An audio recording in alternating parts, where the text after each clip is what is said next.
Welcome to Part 1 of our OPSC Polity Current Affairs series. This video provides a comprehensive review of the current affairs related to polity from the last 6 months, crucial for your exam preparation. We begin with the right to die with dignity under Article 21, a fundamental right based on a Supreme Court interpretation. Passive euthanasia is legal with medical board certification and safeguards linked to palliative care. Active euthanasia, however, is strictly illegal and an offense under the Bharatiya Nyaya Sanhita. The guidelines have evolved through landmark cases. The 2011 Aruna Shanbag case first recognized passive euthanasia. The 2018 Common Cause case legalized passive euthanasia and living wills. The 2023 simplification removed the judicial magistrate approval. In the 2026 Harish Rana case, the SC urged Parliament for a comprehensive law. Key terminologies include persistent vegetative state, PVS, and clinically assisted nutrition and hydration, CAN. Remember, active euthanasia is illegal, while passive euthanasia is legal under SC guidelines. Landmark cases like Common Cause and Harish Rana are crucial for prelims. Next, we discuss scheduled caste status and religious conversion. The issue is current due to a March 2026 SC ruling. SC status is currently limited to Hinduism, Sikhism, and Buddhism. Conversion outside these religions leads to a loss of status. The current framework is based on the Constitution SC Order of 1950. The 1985 Susai v. Union of India case highlighted documentation gaps for Dalit Christians. The 2026 Supreme Court ruling affirmed the immediate loss of SC status upon converting to a non-Indic religion. Reconversion requires proving original caste, genuine return to the religion, and community acceptance. The prelims takeaway is that SC benefits end outside Indic religions. The Justice K.G. Balakrishnan Commission examines SC status for Dalit Christians and Muslims. The Ranganath Misra Commission recommended making SC status religion neutral. Note the distinction. SC identity is linked to untouchability and is religion bound, while ST identity is based on tribal traits and is religion neutral. Government schemes for SC empowerment cover education, like the Post-Matric Scholarship, and economic support through PM Ajay and NSFDC. Social protection includes the SC-ST-POA Act. Institutionally, the NCSC is a constitutional body with civil court powers. A landmark verdict in March 2026 ruled that parental income alone cannot define the OBC creamy layer. Status must be judged by social position, not just salary. Income from salary and agricultural land is excluded from the 8 lakh test. Unequal treatment of public sector and government employees violates equality articles. Key takeaways for OBC creamy layer for prelims include deciding status based on parents' social rank, not just salary. Income from salary and agricultural land is excluded from the test.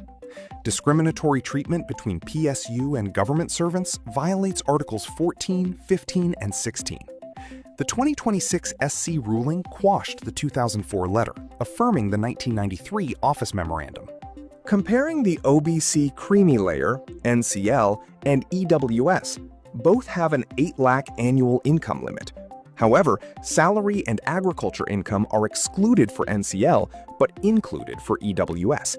The primary basis for NCL is social status and post rank, while for EWS, it is economic status only.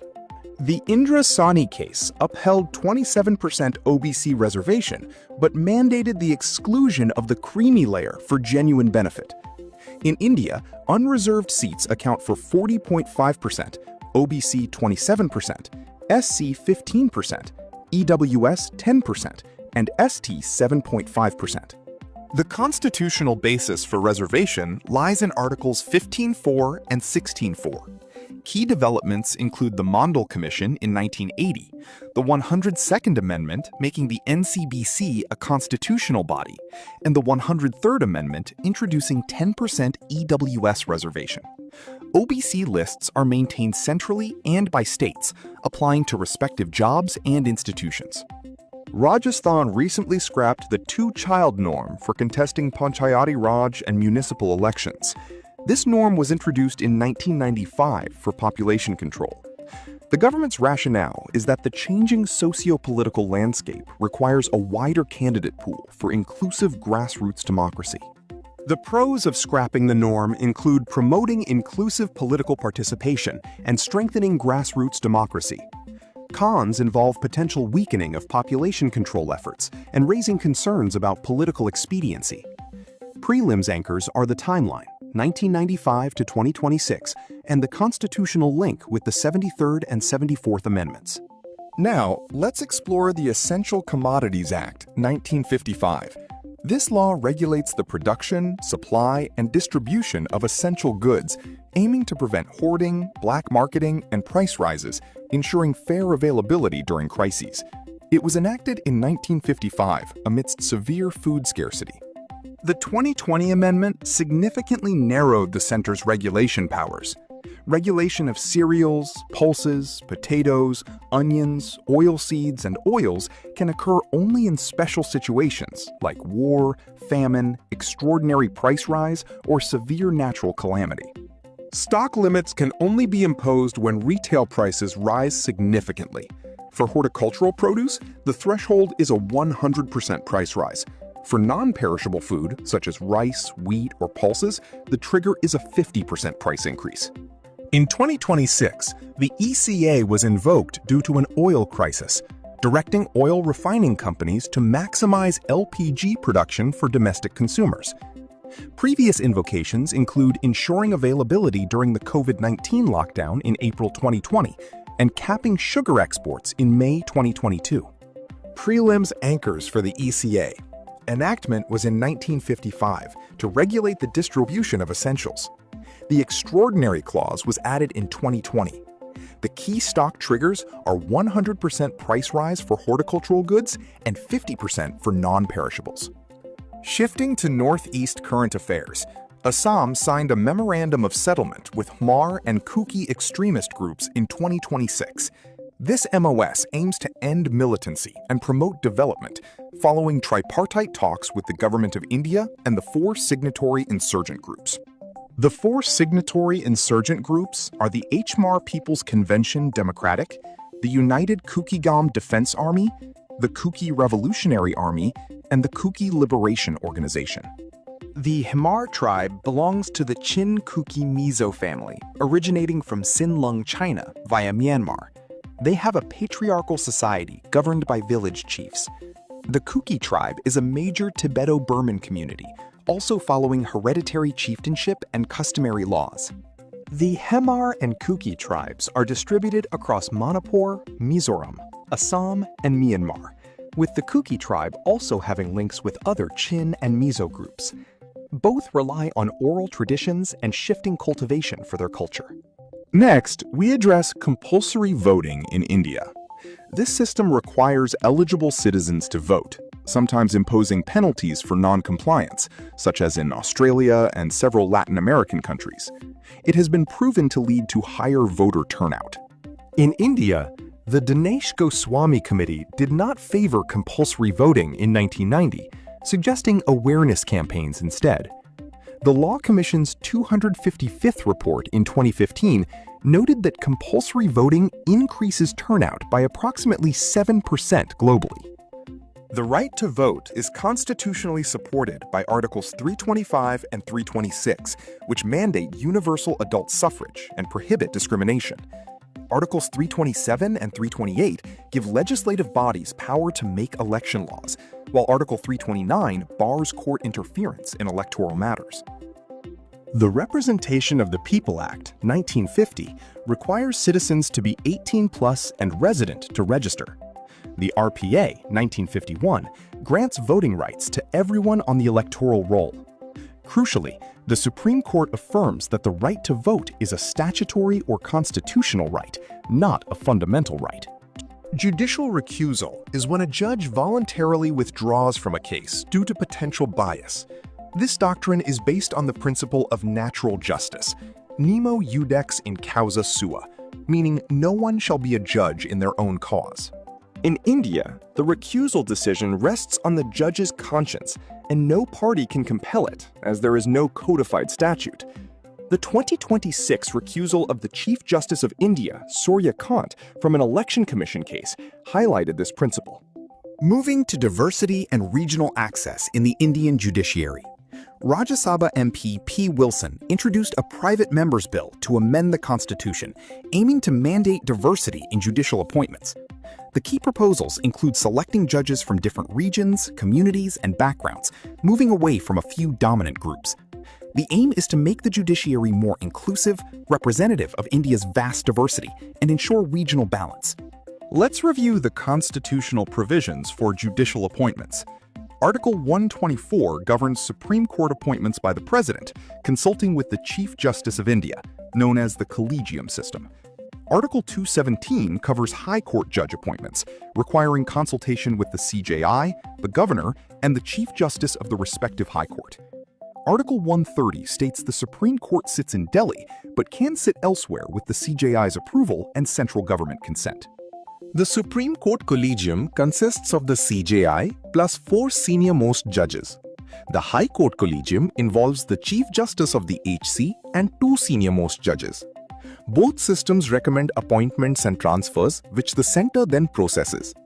Amendment to replace the collegium system. However, the Supreme Court struck it down in 2015, declaring it unconstitutional, as it violated judicial independence, a core part of the basic structure of the Constitution. The need for representative justice requires the judiciary to reflect India's social and regional diversity. Diverse backgrounds ensure more representative justice. Proposals like regional SC benches could reduce pendency and strengthen federalism. Data from 2026 shows high female representation in Sikkim and Telangana, but low representation in states like Allahabad and Orissa. 5 high courts, including Manipur and Patna, have 0 women judges, resulting in an overall average of only 13.2% women judges across high courts. For quick revision, remember the key constitutional articles 124, 217, and 130. Appointments are managed by the collegium.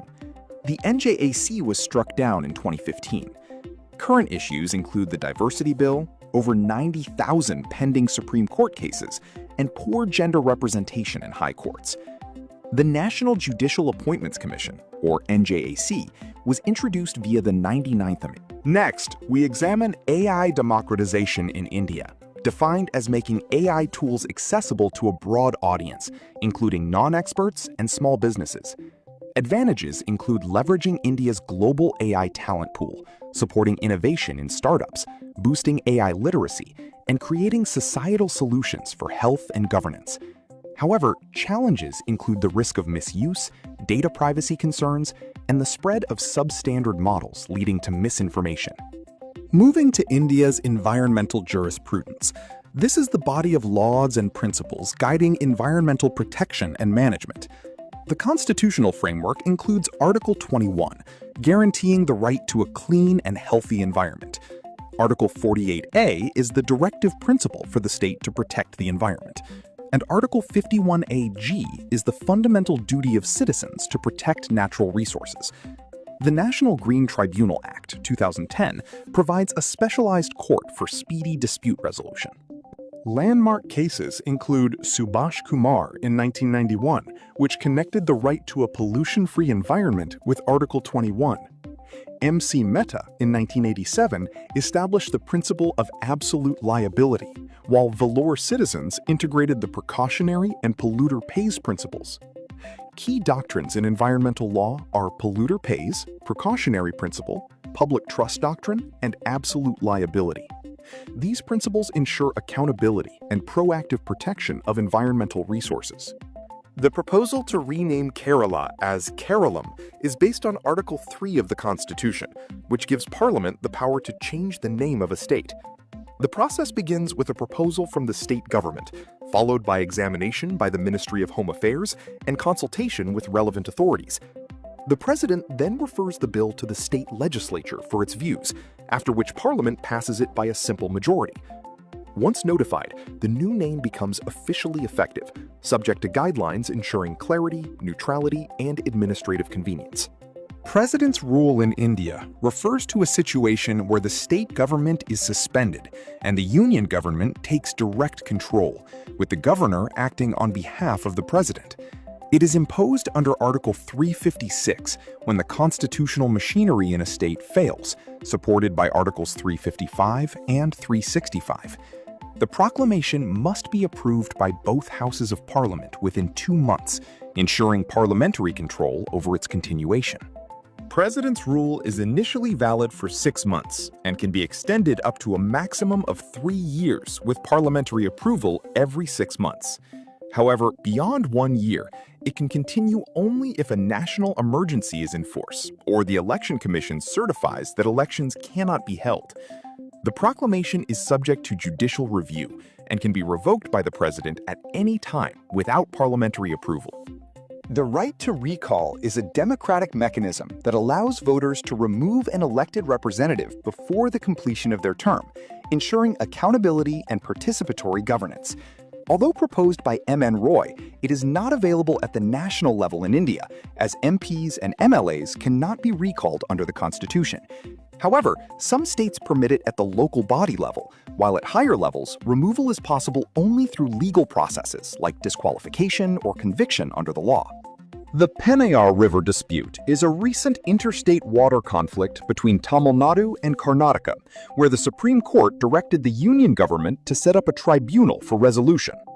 The river, also known as Dakshina Pinakani or Thenpenai, originates in the Nandi-Durg hills of Karnataka and flows through Tamil Nadu into the Bay of Bengal. With a length of about 497 kilometers and several tributaries, it is an important river for irrigation and water supply, making its sharing a significant issue between the two states. Interstate water disputes in India are governed by the 7th Schedule and Article 262 of the Constitution. While states manage water under the state list, the Union has the power to regulate interstate rivers under the Union list. Article 262 empowers Parliament to create laws for dispute resolution and even restrict the jurisdiction of the Supreme Court. Accordingly, laws like the River Boards Act 1956 and the Interstate River Water Disputes Act 1956 provide mechanisms such as tribunals to settle such disputes. Inclusion in the electoral roll is a qualified right, meaning it depends on fulfilling legal eligibility conditions and is neither automatic nor permanent. The electoral roll is the official list of voters, updated regularly by the government, and only those listed can vote. Through special intensive revision, authorities remove names of deceased or shifted persons, add new eligible voters, and correct errors to ensure the accuracy of the voter list. The reservation framework in India has its constitutional basis in Articles 15.4 and 16.4. Key developments include the Mondal Commission in 1980, the 102nd Amendment of 2018, and the 103rd Amendment of 2019, which introduced 10% EWS reservation.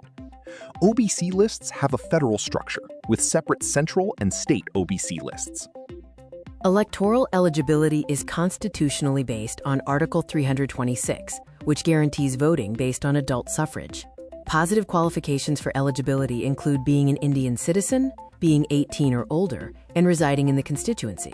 Disqualifications include not being a citizen, unsound mind, or being disqualified for election offenses. The Supreme Court sets directives for DGP appointments. The DGP is the highest-ranking police officer in a state. The appointment procedure involves the state government sending proposals to the UPSC impaneling officers, and the state appointing one. States' powers are limited by constitutional rights and Supreme Court directives, stemming from the Prakash Singh case of 2006. The Frontier Nagaland Territorial Authority, or FNTA, is established through a tripartite agreement between the MHA, Nagaland government, and ENPO. The aim is greater autonomy for 6 districts of Nagaland. Article 371A provides special constitutional safeguards for Nagaland, and the FNTA does not affect these protections. Reproductive autonomy is protected under Article 21, the right to life and personal liberty. The Supreme Court recently allowed a 30-week termination for a minor, stressing that no woman should be forced to continue an unwanted pregnancy. Key components include the right to choose, dignity, mental health, and bodily integrity.